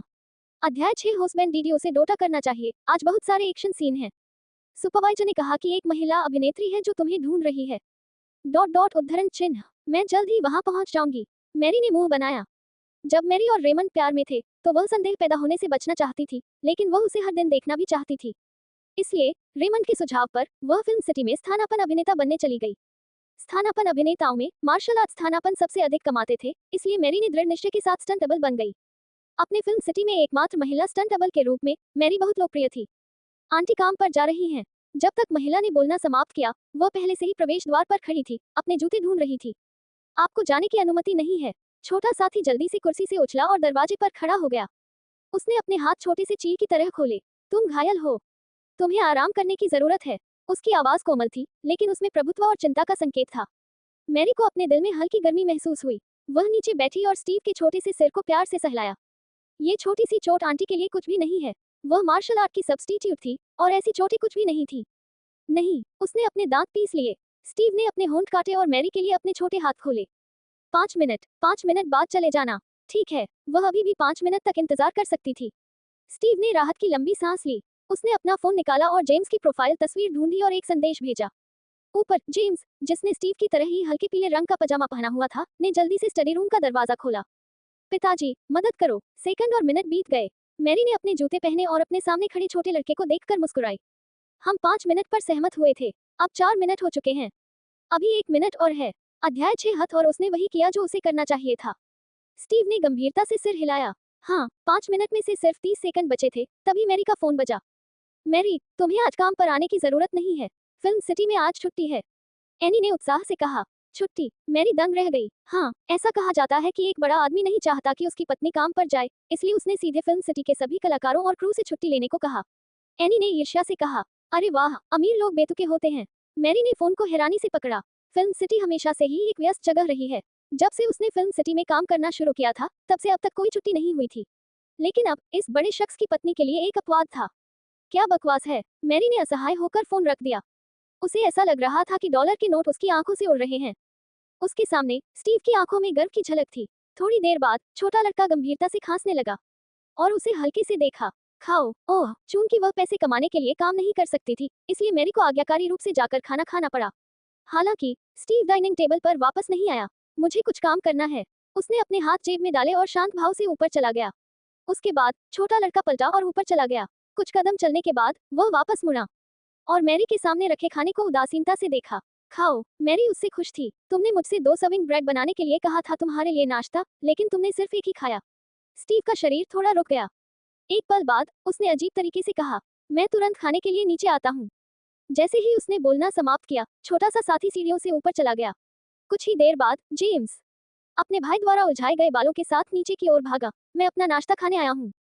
वह दौड़कर आया और खाने की मेज पर बैठ गया, खाते हुए तारीफ करते हुए, ये बहुत स्वादिष्ट है। अध्याय हटबॉन्ड डीडी उसे अपने साथ क्या करना चाहिए। मैरी अवाक रह गई। ये बच्चा ऊपर कैसे गया और एक अलग व्यक्ति बनकर वापस आया। ऊपर के अध्ययन कक्ष में कुलीन और ठंडा आदमी काम कर रहा था। स्टीव ने दरवाजा खोला और अंदर चला गया। उसका छोटा शरीर कुर्सी पर चढ़ गया और फिर कुर्सी से डेस्क पर चढ़ गया। अंत में वह डेस्क पर शालीनता से बैठ गया और फोन को विलियम के सामने धकेल दिया। ठंडे और अलग थलग आदमी ने टाइप करना बंद कर दिया और अपनी पतली उंगलियों से फोन उठाया। स्क्रीन पर एक महिला का हाथ चोटों और लाल निशानों से भरा था। अगला उसके चोटिल पैर थे। मुझे स्पष्टीकरण चाहिए। छोटे स्टीव ने अपनी छाती के चारों ओर अपनी बाहें मोड़ ली और ऐसा लग रहा था जैसे वह बदला लेना चाहता हो। विलियम ने अपना फोन नीचे रख दिया, अपनी छाती के चारों ओर अपनी बाहें मोड़ ली, पीछे झुक गया और एक दबंग और ठंडी आवाज में कहा, वह वही है जिससे तुमने मुझसे शादी करने के लिए कहा था। क्या तुम्हें इस बात का स्पष्टीकरण चाहिए कि एक पति अपनी पत्नी के साथ क्या करता है? वह मेरी सुरक्षा में है। विलियम के चेहरे के छोटे रूप के साथ स्टीव ने निडरता से उसकी ओर देखा। उसकी आवाज युवा और कोमल थी, लेकिन उसमें प्रभुत्व भरा हुआ था। क्या तुम्हें ये समझाने की जरूरत नहीं है कि तुमने मुझे क्यों चोट पहुंचाई? पिता और पुत्र की मुद्रा और चेहरा एक जैसा था। एक कुर्सी पर बैठा था और दूसरा डेस्क पर, एक दूसरे को घूरते हुए। सर, बटलर ने दरवाजा खोला और अंदर आया। फिल्म सिटी के अधिग्रहण अनुबंध पर हस्ताक्षर हो चुके हैं। इससे पहले कि वह अपनी बात पूरी कर पाता, 2 जोड़ी ऑब्सीडियन आंखें बटलर को देखने लगी। 2 आवाजें, एक बड़ी और एक छोटी, गूंज उठी, बाहर निकलो, बाहर निकलो। बटलर, उसने अपने सामने बैठे पिता और बेटे को कमजोरी से देखा और अपनी आवाज कमजोर करते हुए कहा, इस बार क्या कारण है? उसने मुझे चोट पहुंचाई। अध्याय 6 पति ने वही किया जो उसे करना चाहिए था। हाउसकीपर बहुत देर तक स्तब्ध रहा, इससे पहले कि उसे एहसास हुआ कि स्टीव शायद मिसेस के बारे में बात कर रहा है। युवा मास्टर स्टीव, आपने गलत समझा। मैडम की चोटें सर की वजह से नहीं थी। हाउसकीपर को समझ में नहीं आया कि उसे हंसना चाहिए या रोना चाहिए। अध्याय 7 पिता को मैरी से प्यार हो जाने दो। स्टीव ने तुरंत भौहें सिकोड़ ली। वह नहीं था। उसने उलझन में अपना सिर घुमाते हुए पूछा, कल रात नौकरों की तो बात ही छोड़िए, उसे और जेम्स को भी बटलर ने ले लिया। अगर उसके पिता विलियम नहीं होते, तो उसकी मां को और कौन चोट पहुंचा सकता था? युवा मास्टर स्टीव, मेरे साथ आओ, बटलर खांसते हुए बोला। स्टीव ने विलियम को संदेह से देखा, फिर डेस्क से नीचे कूद गया और हाउसकीपर के पीछे पीछे एक बूढ़े वयस्क की तरह निगरानी कक्ष में चला गया। निगरानी कक्ष। हाउसकीपर ने कल के गलियारे से निगरानी फुटेज निकाली। स्क्रीन पर मैरी, जो केवल एक स्नान तौलिया में लिपटी हुई थी, बेडरूम से लड़खड़ाती हुई बाहर निकली। वह नशे में थी और दिशा नहीं बता पा रही थी, इसलिए वह मुड़ी। बाईं ओर मुड़ते हुए वह एक बड़े फूलदान से टकराई, दाईं ओर मुड़ी और किनारे पर एक सजावटी कैबिनेट से टकरा गई। महिला दर्द से कराह उठी, लेकिन वह गलियारे में एक पेड़ से लड़ती रही। हाई डेफिनेशन कैमरे के जरिए स्टीव ने साफ तौर पर देखा कि मैरी के हाथ और पैर पर चोट के निशान थे जब वह फूलदान से टकराई थी। कुछ ही दूर पर विलियम, जो पजामा पहने हुए था, ने अपने हाथों को अपनी छाती पर रखा हुआ था और उसे ठंडे भाव से देखा। जब उसने आखिरकार हिलना बंद कर दिया तो वह उठा और उसे वापस कमरे में ले गया। वीडियो देखते हुए छोटा स्टीव दंग रह गया। आज सुबह जब उसने मैरी के शरीर पर चोट के निशान देखे तो उसने सोचा कि उसके पिता, जिन्होंने कभी महिलाओं को नहीं छुआ, अचानक क्रूर हो गए हैं। उसे उम्मीद नहीं थी कि ऐसा वास्तव में हुआ होगा। ये वास्तव में निराशाजनक था। युवा मास्टर स्टीव, देखो, मैडम की चोटों का वास्तव में सर से कोई लेना देना नहीं है। ऐसा इसलिए है क्योंकि मैडम नशे में थी। बटलर ने हल्की सी आह भरी। स्टीव ने अपने होंठ सिकुड़े। उसका चेहरा थोड़ा शर्मिंदा था, लेकिन फिर भी उसने दरवाजे पर खड़े लंबे आदमी की ओर गंभीरता से देखा। तो फिर भी तुम गलत हो। तुमने उसे दीवार, पेड़ और फूलदान से टकराते क्यों देखा? तुमने मदद क्यों नहीं की? क्या तुमने देखा है कि नीचे शराब की कैबिनेट में कुछ बेहतरीन गुणवत्ता वाली शराब की बोतलें गायब हैं? विलियम ने उदासीनता से पूछा। पर फॉलो करें। स्टीव का चेहरा पीला पड़ गया। एक पिता के रूप में उसे सामाजिकता या महिलाओं से मिलना जुलना पसंद नहीं था। उसका जीवन बेहद आत्म अनुशासित था। काम के अलावा उसका सबसे बड़ा शौक घर पर कुछ मशहूर शराब इकट्ठा करना था। नीचे शराब की कैबिनेट में शराब बिल्कुल भी सस्ती नहीं थी। छोटे लड़के ने अपने होंठ काटे, जैसे कि उसे कुछ सूझा हो। वह तुरंत बाहर भाग गया। मुझे अभी भी कुछ करना है। मुझे जाना है। तुमने अभी कहा कि वह तुम्हारी है ना? एक आदमी को अपने लोगों के लिए जिम्मेदार होना चाहिए। विलियम ने नीचे बैठकर अपने बेटे को रोका। उद्धरण चिन्ह डॉट डॉट डॉट उद्धरण चिन्ह। स्टीव, श्री विलियम, आप इतने अमीर हैं, फिर भी आप अपने बेटे से पैसे ऐंठना चाहते हैं। छोटे लड़के ने अपना मोबाइल फोन निकाला और विलियम को 10,000 युआन ट्रांसफर कर दिए। इतना कहने के बाद उसने विलियम का हाथ झटक दिया और अपनी छोटी टांगों के साथ जल्दी से भाग गया। सर, ऐसा लगता है कि आपने सही पत्नी से शादी की है। बटलर स्टीव को देखकर दंग रह गया। विलियम ने थोड़ा सिर हिलाया और जिस दिशा में वह गया था उस दिशा में देखा। उसकी आंखें गहरी थीं। भाई, तुमने मेरे पॉकेट मनी को डैडी को क्यों ट्रांसफर किया? बच्चों का कमरा तनावपूर्ण था। जेम्स ने अपने हाथ अपनी कमर पर रखे। ये वह पैसा था जो मैं एक खिलौना कार पर खर्च करने जा रहा था। पिताजी ने कहा कि अगर मैं उन्हें पैसे नहीं दूंगा तो वे मेरी को घर से निकाल देंगे। मुझे इतनी परवाह नहीं है, लेकिन तुम अब उसके द्वारा पकाया गया खाना नहीं खा पाओगे। जेम्स ने हिचकिचाहट दिखाई। ठीक है, रिमोट कंट्रोल वाली कार स्वादिष्ट भोजन जितनी महत्वपूर्ण नहीं थी। बस इतना है कि डैडी की शराब बहुत महंगी है। मैरी ने कल कुछ मिलियन की शराब पी ली। हमारी जेब खर्च बिल्कुल भी पर्याप्त नहीं है। स्टीव ने आह भरी। जेम्स ने भौहें सिकोड़ी और बेचैनी से कमरे में घूमने लगा। कुछ मिलियन से सैकड़ों रिमोट कंट्रोल वाली कारें खरीदी जा सकती हैं। अचानक उसके दिमाग में एक विचार कौंधा। अध्याय 7। पिता को मैरी से प्यार हो जाने दे। भाई, क्यों न हम कल से मैरी को मम्मी कहना शुरू कर दें और डैडी और मैरी को प्यार हो जाने दें। स्टीव की आंखों में धूर्तता की झलक दिखाई दी। ये समझ में आता है। उसने सिर हिलाया। जब कोई आदमी प्यार में पड़ता है तो उसका IQ नकारात्मक हो जाता है और वह पैसे की परवाह नहीं करता। ये तय है। मैं जाकर योजना बनाऊंगा कि कैसे अपने पिता को मैरी से प्यार करवाऊं। डॉट डॉट नहीं, मम्मी से प्यार करवाऊं। जेम्स उत्साहित होकर उछल पड़ा। तुम्हारे पास बहुत सी तरकीबें हैं। तुम पहले उन्हें लिख लो। मैं नीचे जाता हूँ। स्टीव ने अपने छोटे भाई की ओर देखा, जो डेस्क के सामने बैठा था, संतोष के साथ। नीचे रसोई में पानी की छींटे पड़ने की आवाज आ रही थी और मैरी बर्तन धो रही थी। 5 साल पहले जब मैरी को पता चला कि वह कट्स परिवार की जैविक संतान नहीं है, तो उसने अपराधबोध के साथ सभी तरह के कठोर और भारी काम करना शुरू कर दिया। शुरुआत में फेलिशिया और गैरी विनम्र थे, लेकिन बाद में कट्स परिवार ने नौकरों को काम पर रखना ही बंद कर दिया और सीधे मैरी को काम सौंप दिया। वह धीरे धीरे हर दिन गंभीरता से घर का काम करने की आदत में आ गई। यहाँ आओ, घर पर नौकर है मुझे, तुम्हें ये सब करने की जरूरत नहीं है। स्टीव ने उसे रसोई से बाहर खींच लिया। तुम्हें भविष्य में शराब पीने की अनुमति नहीं है, उसने मैरी को सोफे पर वापस खींचते हुए कहा। ये तुम्हारे स्वास्थ्य के लिए अच्छा नहीं है, स्टीव ने मैरी को सख्ती से देखते हुए कहा। यह उसके और उसके भाई की जेब के लिए भी बुरा था। मैरी ने अपने होंठ सिकुड़े और थोड़ी शर्मिंदा महसूस की। आंटी वास्तव में आमतौर पर शराब नहीं पीती हैं। बस इतना था कि जब उसने कल रेमंड और एलिस के रिश्ते को देखा तो वह दुखी थी। जब उसने उन 2 लोगों के बारे में सोचा तो उसका मूड तुरंत खराब हो गया। थोड़ी देर बाद उसने हल्के से मुस्कुराने का नाटक किया। ये सब अतीत की बात है। मैं भविष्य में लापरवाही से शराब नहीं पीऊंगा। स्टीव ने अपनी बाहें अपनी छाती के चारों ओर मोड़ ली और अपनी बड़ी बड़ी आंखों से उसके चेहरे को गंभीरता से देखा। अध्याय 7। पिता को मैरी से प्यार हो जाने दे। क्या तुम प्यार में पागल हो? मैरी, यह आपके चेहरे पर साफ लिखा हुआ है। मिस कट्स, आप पहले से ही शादीशुदा हैं। आपके लिए अपने पूर्व प्रेमी के बारे में सोचना अच्छा नहीं है। मुझे उसकी याद नहीं आती। मैरी ने तुरंत इनकार कर दिया। लगता है कि वह अभी भी प्यार में है। स्टीव ने आह भरी। एक प्रेम विह्वल महिला निश्चित रूप से थोड़े समय में अन्य पुरुषों में रुचि खो देगी। ऐसा लग रहा था कि मिस्टर नॉटमैन का अपनी पत्नी की तलाश इतनी आसानी से नहीं होगी। छोटा लड़का खड़ा हुआ और उदास होकर ऊपर जाने के लिए अपने पैर उठाए। मैं बहुत छोटा हूँ, लेकिन मुझे अभी भी वयस्कों की शादी की चिंता करनी है।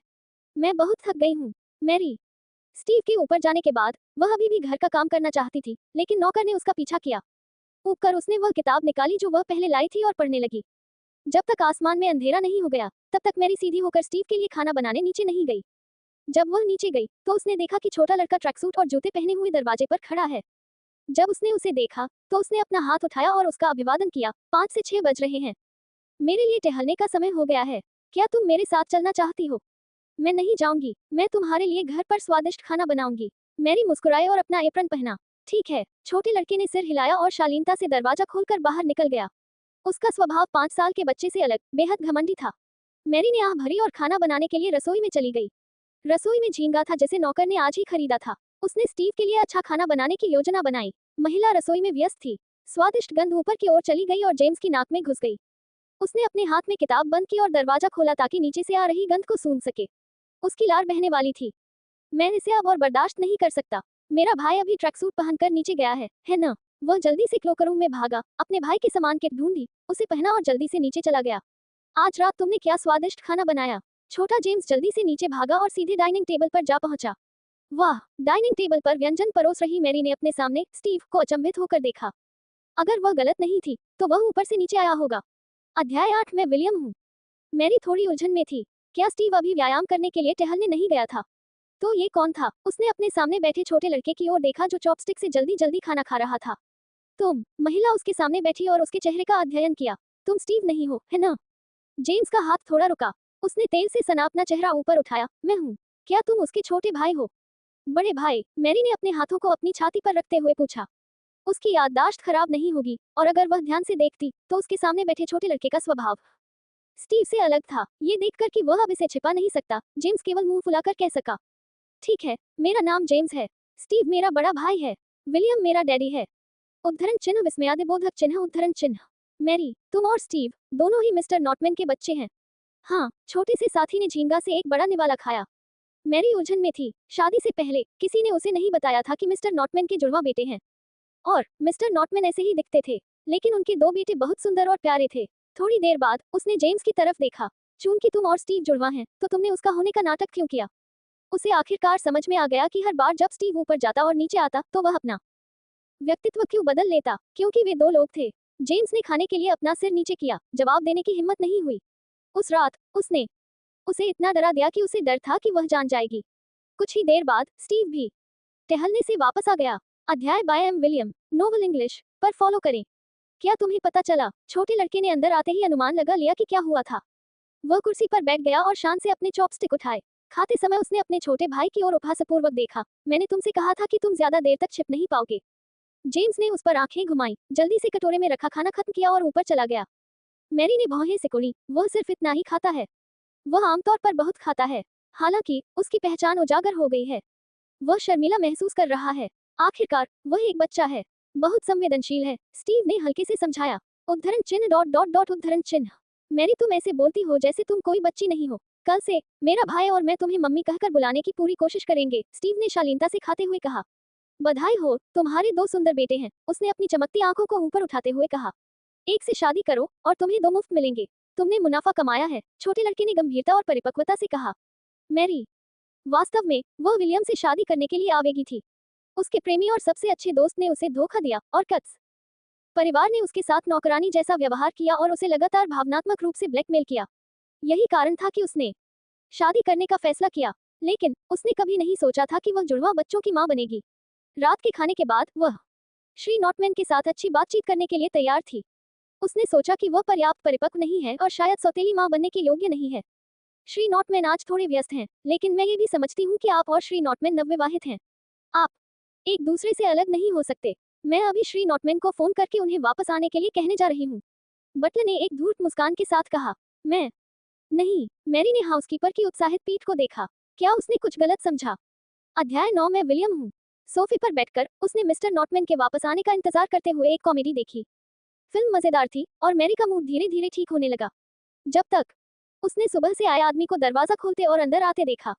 मैरी अचानक घबरा गई। तुम यहाँ फिर से क्यों आए हो? मिस्टर नॉटमैन जल्द ही वापस आ जाएंगे। वह इस समय यहाँ क्यों आया? इसके अलावा उसके पास चाबी क्यों थी? तो मैं तुमसे पूछूं, ये किसका घर है? तुम यहाँ क्यों हो? सूट पहने आदमी ने अपने सूट के बटन खोले और ठंडे स्वर में पूछा। यह मिस्टर नॉटमैन का घर है। मैं मिस्टर नॉटमैन की पत्नी हूँ। बेशक, मैं यहाँ हूँ, मैरी ने भौहें सिकोड़ते हुए कहा। तुम क्या हो? तुम कौन हो? उसने उसकी ओर देखते हुए पूछा। आदमी ने अपना सूट जैकेट कोट रैक पर लटका दिया और उदासीनता से उसकी ओर देखा। मैं विलियम नॉटमैन हूँ। लिविंग रूम में हवा तुरंत शांत हो गई। मैरी ने चौंक कर अपने सामने खड़े सुंदर आदमी को देखा। उसकी आंखें उलझन से भरी थी। वह मिस्टर नॉटमैन था। यह असंभव था। उसने उस रात मिस्टर नॉटमैन को स्पष्ट रूप से देखा था। वह अफवाहों की तरह ही भयानक और भयावह लग रहा था। शायद महिला के विचारों को समझते हुए विलियम शालीनता से लिविंग रूम में चला गया। उस रात तुमने जो देखा वह जेम्स की शरारत का हिस्सा था। मैरी, उस रात कौन जेम्स था? उसने अपने सामने खड़े आदमी को देखा। उसकी आंखें आश्चर्य से भरी थी। सुबह वह बहुत घबराई हुई थी और उसने करीब से नहीं देखा। अब उसके ठंडे चेहरे को देखते हुए उसे आखिरकार समझ में आ गया कि वह स्टीव और जेम्स को इतना सुंदर होने के लिए दोषी नहीं ठहरा सकती। ये पता चला कि जीन अच्छे थे। तो महिला इतनी चौंक गई कि उसकी आवाज कांप रही थी। तुम 5 साल पहले आग में विकृत नहीं हो गए थे। अध्याय 8 में विलियम बर्गद शहर एक अच्छी तरह से जाना जाता था। कहानी 5 साल पहले नॉटमैन परिवार के तीसरे युवा मालिक को एक बड़ी आग से जलना पड़ा। आग लगने के बाद उसका चेहरा खराब हो गया और उसका स्वभाव बहुत बदल गया। मैरी ने यह अफवाह भी सुनी थी कि उसने 2 मंगेतरों को मौत के घाट उतार दिया। लेकिन अब उसके सामने ये ठंडा और उदासीन आदमी उसके लिए उसे अफवाह वाले मिस्टर नॉटमैन से जोड़ना असंभव बना रहा था। महिला की तेजस्वी निगाहों ने विलियम को थोड़ा सा भौचक्का कर दिया। उसने उसे ठंडेपन से देखा। जेम्स ने कहा कि तुमने मेरे लिए डिनर तैयार किया है। वास्तव में विलियम ने आज रात एक व्यावसायिक डिनर रखा था, लेकिन उसके परिवार के 2 छोटे भूतों ने उसे वापस आने के लिए मजबूर कर दिया। स्टीव ने उसके कंप्यूटर को हैक कर लिया और डिनर पार्टी रद्द करने के लिए अपने साथी को ईमेल भेजने के लिए उसके नाम का इस्तेमाल किया। जेम्स ने बूढ़े आदमी को फोन किया और कहा कि उसने अपनी नई पत्नी के साथ ठीक से भावनाएं विकसित नहीं की हैं। घर की नौकरानी और बूढ़े आदमी ने बारी बारी से उस पर हमला किया, ये कहते हुए कि उसकी नई पत्नी रात का खाना तैयार कर रही है और घर पर उसका इंतजार कर रही है। तभी वह असहाय होकर वापस लौटा। जैसे ही वह अंदर आया, यह महिला, जिसके बारे में अफवाह थी कि वह उससे मोहित है, ये भी नहीं जानती थी कि वह उसका पति है। रात का खाना, मैरी दंग रह गई। वह जल्दी से उठी और रसोई में चली गई। क्या तुमने अभी तक नहीं खाया? शाम को बचा हुआ सारा खाना स्टीव जेम्स के लिए लेकर आया। उसने रेफ्रिजरेटर खोला, उसमें रखी कुछ सामग्री को देखा और उसकी ओर देखने लगी। क्या तुम नूडल्स खाना चाहते हो? तुमने मेरे लिए नहीं बनाया? आदमी ने भौहें चढ़ाते हुए पूछा। उसकी धीमी और ठंडी आवाज थोड़ी नाखुश लग रही थी। मैरी ने अपने होंठ काटे। वह जानती थी कि उसे निश्चित रूप से लगता था कि वह एक पत्नी के रूप में अक्षम है।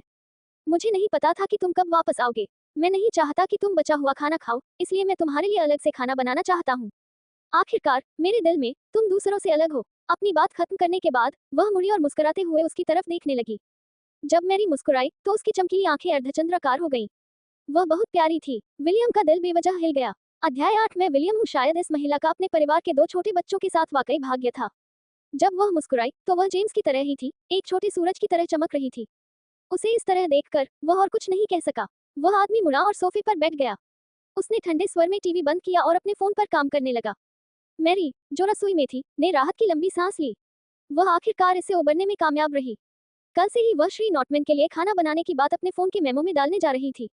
10 मिनट बाद टेबल पर गर्मागर्म अंडे के नूडल्स का कटोरा परोसा गया। श्री नॉटमैन, खाने का समय हो गया है।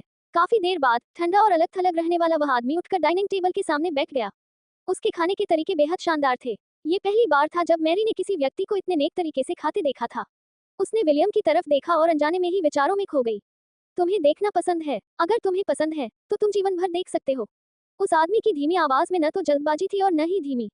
अध्याय 9 अच्छा बनो और अपनी श्रीमती नॉटमैन बनो।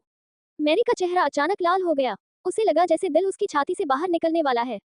उसने जल्दी से अपना चेहरा दूसरी ओर कर लिया। उसकी ओर देखने की हिम्मत नहीं हुई।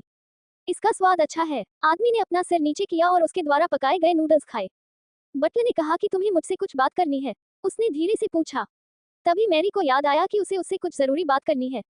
मिस्टर नॉटमैन, शादी से पहले मुझे नहीं पता था कि तुम्हारे 2 बेटे हैं। महिला ने उसकी ओर देखा। आदमी ने अपनी भौहें उठाई। शादी से पहले मुझे नहीं पता था कि तुम अपने पूर्व प्रेमी की वजह से चुपके से मेरी शराब पियोगी। उद्धरण चिन्ह डॉट डॉट डॉट उद्धरण चिन्ह। मैरी ने कल रात देखे गए सपने के बारे में सोचा। सपने में वह और वह आदमी बाथटब में थे। नहीं, शायद ये सपना नहीं था। तुम्हारी शराब को चुपके से पीना मेरी गलती थी, लेकिन क्या तुमने बाद में मेरे साथ कुछ बहुत ही बुरा व्यवहार नहीं किया? उसने अपने होंठ काटे। हम बराबर हैं। क्या तुम्हें लगता है कि मेरे साथ नहाने से 5480,000 युआन की कीमत चुकानी पड़ेगी? विलियम ने उसकी ओर गहरी आंखों से देखा। धमाका। मैरी के हाथ में रखा फोन जमीन पर गिर गया। कल उसने जो कुछ शराब की बोतलें पी थी, उनकी कीमत 5480,000 थी। महिला का चेहरा पीला पड़ गया था। बहुत देर बाद वह शर्मिंदगी से मुस्कुराई। वो शराब की बोतलें, वो सभी सीमित संस्करण की थी। आम लोग उन्हें बिल्कुल नहीं खरीद सकते, विलियम ने उदासीनता से कहा। लेकिन उसने फिर भी तर्क दिया, भले ही वो शराब महंगी हो, कल तुम और मैं सिर्फ साथ में नहाए नहीं थे। विलियम ने अपनी भौहें हल्की से उठाई। तो बताओ, कल रात तुमने और मैंने और क्या किया? उसने अपनी चॉपस्टिक नीचे रख दी। अध्याय 9 अच्छा बनो और अपनी गलतियां करो नॉटमैन कल रात के बारे में सोचते हुए। मैरी का चेहरा तुरंत लाल हो गया। संक्षेप में, तुम बहुत आगे निकल गए। वह खड़ी होते ही हकलाते हुए बोली। पर फॉलो करें। मैं बहुत आगे कैसे निकल गई? उस आदमी की आंखों में जादू था। उसकी त्वचा का हर इंच जो उसने साफ किया था, जल रहा था। ठीक कौन सा हिस्सा? हम। उसकी आवाज बहुत आकर्षक थी। मैरी ने फिर से उसके चेहरे को देखने की हिम्मत नहीं की। उसने जल्दी से अपना शरीर दूसरी ओर मोड़ लिया। उसका गला कस गया था और वह बोल नहीं पा रही थी। अगर मुझे सही से याद है, तो हमने कल शादी की थी। मैंने तुम्हारे साथ जो कुछ भी किया वह वैध था, उसके पीछे खड़े आदमी ने धीमी आवाज में कहा। मैरी का चेहरा जल रहा था। काफी देर बाद उसे आखिरकार अपनी आवाज मिली। तो तुम क्या चाहते हो? मेरे पास 5480,000 युआन नहीं है। उसके पास केवल 548 युआन थे। अच्छी श्रीमती नॉटमैन बनो, स्टीव और जेम्स के साथ अच्छा व्यवहार करो, आदमी ने शांति से कहा। लेकिन मैरी ने अपने होंठ काटे। मुझे लगता है कि मैं बच्चों की देखभाल करने के लिए पर्याप्त परिपक्व नहीं हूँ। मुझे डर है कि मैं उन दोनों की अच्छी तरह से देखभाल नहीं कर पाऊंगी। यही कारण था कि उसे आज रात उससे बात करनी पड़ी। इससे कोई फर्क नहीं पड़ता। वे आपकी अच्छी तरह से देखभाल करने के लिए पर्याप्त परिपक्व हैं। मैरी, बेशक, अगर आपको वास्तव में खेद है। विलियम ने उसकी पतली पीठ को देखा और कल रात बाथटब में लेटी हुई उसकी छवि उसके दिमाग में उभरी। उसकी धीमी आवाज थोड़ी आकर्षक थी। आप अपने शरीर से भी भुगतान कर सकते हैं। शरीर। मैरी का चेहरा बंदर के नितंब की तरह पूरी तरह से लाल हो गया था। वह जल्दी से ऊपर की ओर भागी, अपने बेडरूम में वापस आए और दरवाजा बंद कर लिया। उसके शब्द उसके कानों में गूंजते रहे। हम शादीशुदा हैं। अध्याय 9 अच्छे बनो और अपनी मिसेज नॉटमैन बनो। मैंने तुम्हारे साथ जो कुछ भी किया वह कानूनी था। अचानक दरवाजे के बाहर गलियारे से एक आदमी के स्थिर और शक्तिशाली कदम आए। कदम उसके कमरे की ओर आते हुए लग रहे थे। मैरी ने अपने होठों को कसकर काट लिया। उसका दिल बेतहाशा धड़क रहा था। कल रात बाथटब में उसने अपनी उंगलियों से उसे सताया था। ऐसा लग रहा था कि भले ही कुछ अफवाहें झूठी हों, लेकिन उनमें से कुछ सच थी। उसने एक बार 2 मंगेतरों के साथ मौत के घाट उतार दिया था। पच्चीनों को सुनकर उसका छोटा चेहरा पीला पड़ गया और उसने अपनी आंखें बंद कर ली। 5 साल पहले का आदमी उसे सहज रूप से पुरुषों और महिलाओं के बीच के मामलों को अस्वीकार करने के लिए मजबूर करता था। यही कारण था कि वह इतने सालों से रेमंड से प्यार करती थी, लेकिन कभी उससे एक चुंबन भी नहीं लिया था। रेमंड ने कहा कि वह बीमार थी, लेकिन वह उसके लिए डॉक्टर ढूंढने में पैसे खर्च नहीं करना चाहता था। हर बार वह उसे खुद ही इससे उबरने देता। वह वास्तव में इससे उबर नहीं सकती थी।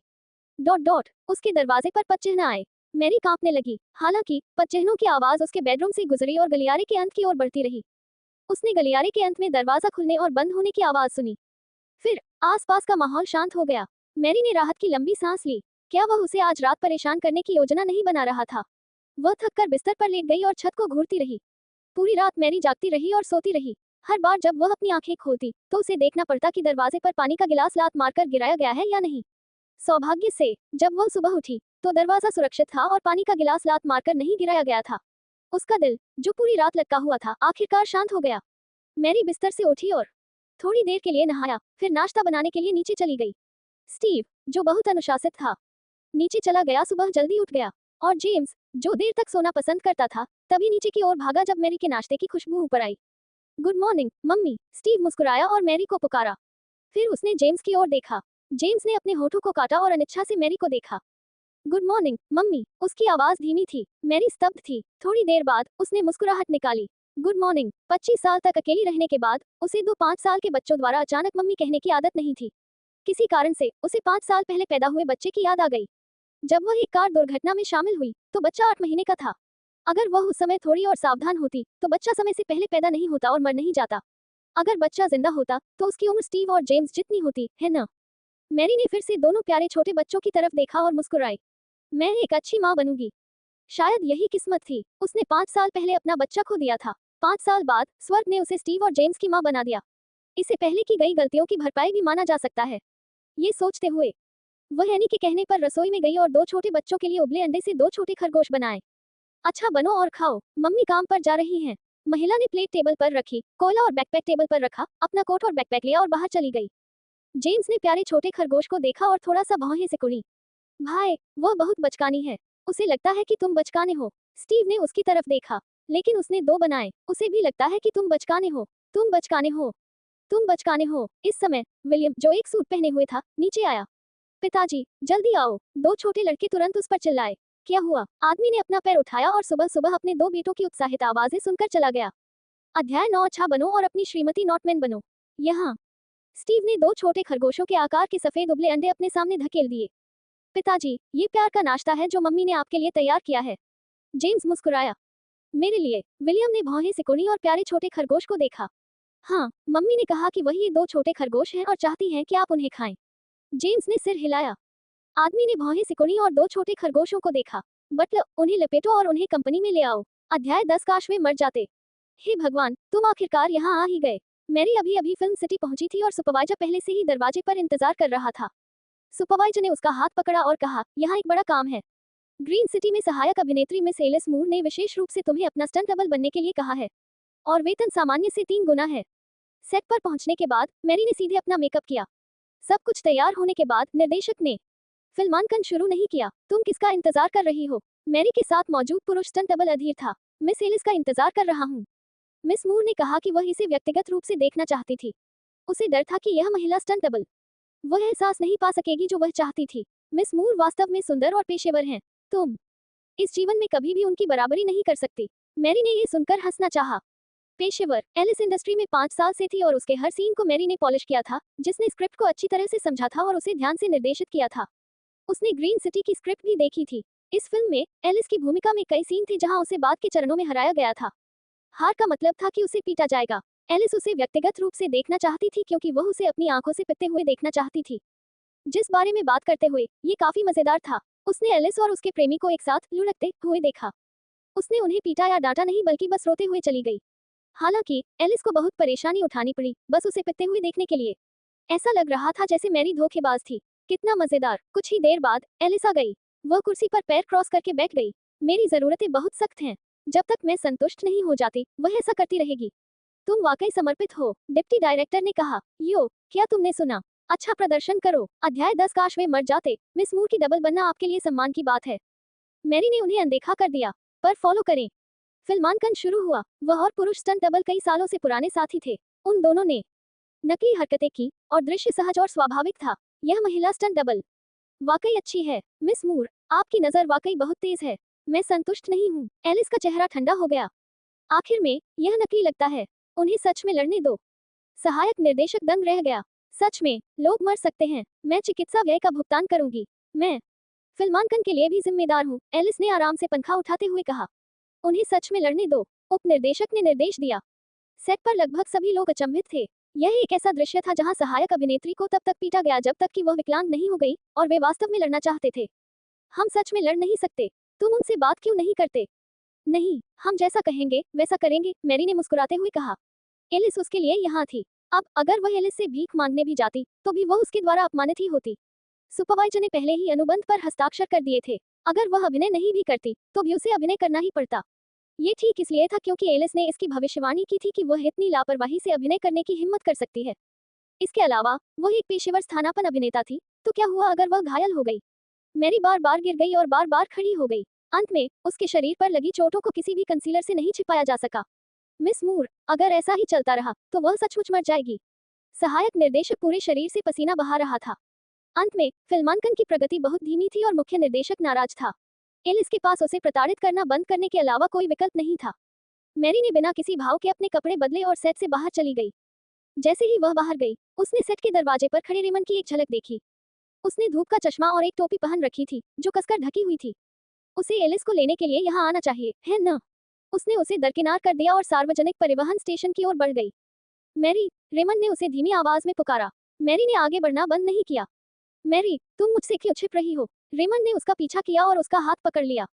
मैं किसी ऐसी चीज से क्यों छिपूं जिसे मैं देख भी नहीं सकती? मैरी ने बिना सिर घुमाए उसे दूर कर दिया। मैरी, हम इतने सालों से साथ हैं। क्या तुम्हें वाकई ऐसा करना है? रेमन ने अपने दांत पीस लिए और मैरी के कंधे को पकड़ लिया। एलिस और मैं एक दूसरे से सच्चा प्यार करते हैं। क्या तुम हमें एक दूसरे से अलग नहीं होने दे सकती? मैरी ने अपनी मुठ्ठियां कसकर अपने बगल में कस ली। उन्हें रहने दो, वह उसके सामने ये शब्द कहने में इतना बेशर्म कैसे हो सकता है? भले ही मैं तुम्हें रहने न दूं, क्या तुम रुकने वाले हो? तुम सबसे अच्छे अभिनेता हो और तुम्हारा प्यार तुम्हारे पास है, मैरी ने व्यंग्य किया। मेरे जैसे विकल्प के साथ मत उलझो, ये बहुत अपमानजनक है। ये कहकर वह चली गई। मैरी, क्या तुम्हें ये करना है? रेमंड ने उसे फिर से रोका। रेमंड, मैंने तुमसे कहा था। मैरी को हमारे रिश्ते की परवाह नहीं है। एलिस, जो कुछ समय से उन दोनों के पीछे खड़ी थी, इसमें पर एक आह भरी। वह अपने पहले के अहंकारी और दबंग रवैये से बदल गई। एक कमजोर उपस्थिति के साथ एलिस धीरे धीरे रेमंड के सामने चली गई और उसकी बाहों में लेट गई। मैरी, मुझे वास्तव में उम्मीद नहीं थी कि यह मामला आपको इतना बड़ा झटका देगा। आपने वास्तव में उस बूढ़े और बदसूरत मिस्टर नॉटमैन से शादी की, जिसने अपनी 2 मंगेतरों को मार डाला। उसने दया से मैरी को देखा। मैरी ने उपहास किया। आखिरकार वह वही थी जिसने एलिस को अभिनय में इतना अच्छा होना सिखाया था। मैरी, गोल्डन ऑक्स अवार्ड पुरस्कार समारोह 1 महीने में आयोजित किया जाएगा। अगर कुछ भी गलत नहीं हुआ तो एलिस और मैं इस साल के सर्वश्रेष्ठ अभिनेता और अभिनेत्री होंगे। यदि आप हमारे साथ हाथ मिलाते हैं और अभिनय में हमारा मार्गदर्शन करना जारी रखते हैं, तो मैं आपको उस बुरे आदमी से बचाने पर विचार कर सकती हूँ। बचाओ, मैरी मुस्कुराई। मेरा पति सुंदर है, मेरे बेटे आज्ञाकारी हैं और मेरा परिवार खुश है। क्या तुम्हें मुझे बचाने की कोई जरूरत है? अपने आप से झूठ मत बोलो। हर कोई जानता है कि मिस्टर नॉटमैन 5 साल पहले विकृत हो गए थे। वह एक बदसूरत राक्षस है। एलिस ने आह भरी। जब तक तुम हमारा समर्थन करते रहोगे, भले ही भविष्य में मिस्टर नॉटमैन तुम्हें मार डालें, हम तुम्हारी लाश जरूर लेंगे। उन दोनों ने साथ में गाना गाया और बजाया, और जिस तरह से उन्होंने अभिनय किया, उससे मैरी को उल्टी आने लगी। सब कुछ कहने और करने के बाद भी वे एक स्वतंत्र कर्मचारी के रूप में उससे अलग होने का साहस नहीं कर सके। किसने कहा कि मेरा पति बदसूरत है? वह बस कम प्रोफाइल रखता है, उसने ठंडी आवाज में कहा। मुझे नहीं पता कि किसने यह अफवाह फैलाई कि वह बदसूरत है। वह व्यक्ति उसके रूप से ईर्ष्या करता था, और तुम वास्तव में इस पर विश्वास करते हो। मेरा पति बदसूरत है। बोलते बोलते उसने रेमंड के चेहरे को देखा और उसकी आंखों में तिरस्कार की झलक दिखाई दी। तुम मेरे पति के जूते उठाने के भी लायक नहीं हो। तुम। रेमंड ने जैसे ही एक शब्द कहा, मैरी ने उसे बीच में ही टोक दिया।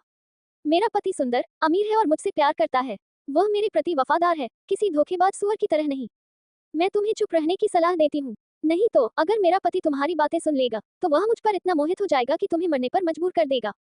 महिला ने गर्व से अपनी भौहें ऊपर उठाई। उसका चेहरा लाल नहीं था और उसका दिल तेजी से नहीं धड़क रहा था।